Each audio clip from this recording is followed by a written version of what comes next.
유시민 작가께서 이 책을 우원식 의장에 추천하신 이유는 간단합니다. 민주당이 보유한 의회 권력으로 최대한 윤석열의 폭정을 막으라는 겁니다. 그런데 최근 우원식 의장의 행보는 전혀 그럴 생각이 없어 보이는 게 문제인데, 관련해서 중요한 영상 보시고 이어가 보겠습니다. 이제 트럼프만 못해요.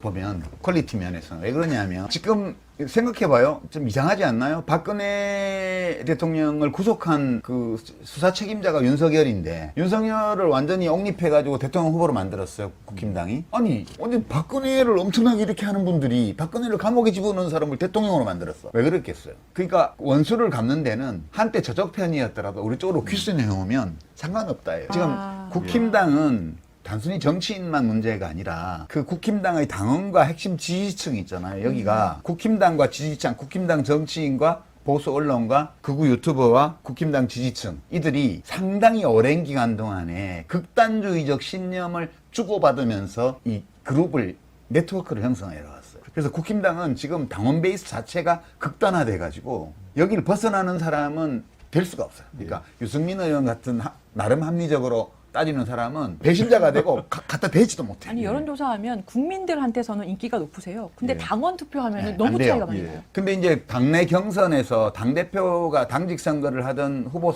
경선을 하든지 간에 이미 극단화되어 있는 그 핵심 지지층과 당원들에게 어필을 하지 못하면 어떤 지위에도 갈 수가 없어요. 이미 그렇게 돼 있어요. 그러니까 한동훈 씨가 당대표가 되어서 인사말 하면서 곧바로 박근혜 의혹을 인용을 했잖아요. 2007년 대선 후보 경선에서 이명박한테 지고 나서 뭐 했던 말.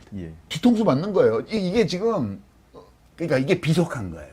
대한민국 정치가 어디로 가야 하고, 무엇이 문제이고, 어떤 것을 극복해야 되는지, 국민들에게 지금 뭐가 필요한지, 이런 고민을 하는 게 아니고, 내가 권력을 차지하기 위해서, 당권을 먹기 위해서, 이걸 유지하기 위해서, 앞으로 편하게 정치를 하기 위해서는 누구를 인용해야 되지? 박근혜를 인용하는 거예요. 그러니까 이거는 미국 공화당보다 훨씬 더 심각해요. 네, 공감합니다. 지금 대한민국의 법과 정의는 완전히 무너졌습니다. 이 사건은 현 정부 들어 법치가 어떻게 무너지고 있는지 단적으로 보여주는 사례입니다. 법치라는 말은 형식적 법 규정만 따지는 게 아닙니다. 법 규정의 빈틈을 민주주의, 정의, 인권과 같은 대원칙으로 채워야 완성됩니다.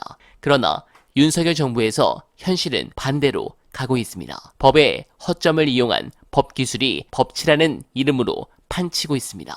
권익위의 명품백 수수 정당화와 비슷한 일이 도처에서 벌어지고 있습니다.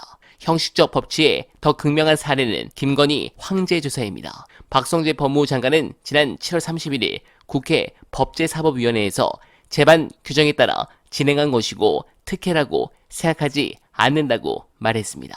이 부분은 대통령실도 같은 반응을 내기도 했죠. 그런데 조사 방식, 시기, 장소 등은 검찰의 재량일 수 있습니다. 그러나 이를 너무도 잘하는 이원석 검찰총장은 왜 국민들에게 법 앞에 예외도 특혜도 성역도 없다고 말씀드렸으나 대통령 부인 조사 과정에서 이런 원칙이 지켜지지 않았다며 사과했을까요? 공정성이라는 형사사법 절차의 대원칙이 파괴됐기 때문입니다. 법은 이렇게 하라는 의무와 이런 건 하지 말라는 금지를 규정합니다. 하지만 그 사이에는 규정되지 않는 무한대의 여백이 남기 마련입니다. 재량의 영역입니다. 그러나 만약 회색의 지대는 아닙니다. 법이 무너진 이상 이 정부는 더 이상 지탱할 기둥이 없다고 볼 수 있겠습니다. 하루빨리 이 무너진 정의가 회복되길 간절하게 바라면서 어느말은 오늘도 최선을 다하겠습니다. 여러분 고맙습니다.